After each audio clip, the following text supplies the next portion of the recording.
On en vient à cette note de satisfaction. Elle est relevée par les membres du comité de pilotage de la mise en œuvre des recommandations de la rencontre secteur privé-État. Ce 7 mars, à la primature, plusieurs membres du gouvernement, le Premier ministre et des acteurs du secteur privé ont ensemble fait le point.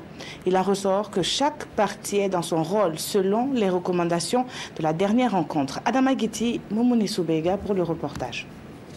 Autour du Premier ministre Christophe Dabiré, les membres du comité de pilotage font le point de la mise en œuvre des recommandations de la dernière rencontre secteur privé-État.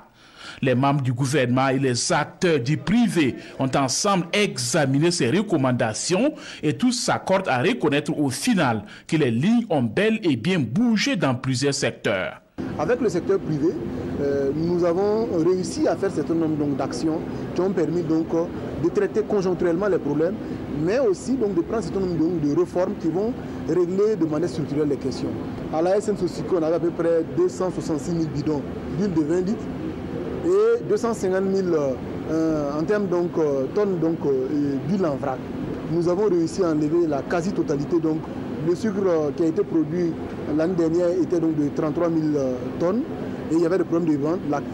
La quasi-totalité, la totalité, j'allais dire, du sucre de l'année dernière a été payée à la SN Sosico. Du côté des acteurs du secteur privé, la satisfaction est également partagée. Dans le domaine minier, dans le domaine du commerce en général, dans le domaine de l'industrie et dans le domaine des travaux publics, nous avons pu, et des infrastructures, nous avons pu constater que le gouvernement avance avec nous. Pour le ministre en charge du commerce, la dynamique est désormais enclenchée. Il n'est plus question de baisser les bras dans l'accompagnement et la promotion du secteur privé burkinabé. Et dans cette perspective, le ministre Harouna Kaboré annonce de nouvelles dispositions réglementaires en matière de commerce et le renforcement de la brigade mobile de contrôle pour combattre la fraude.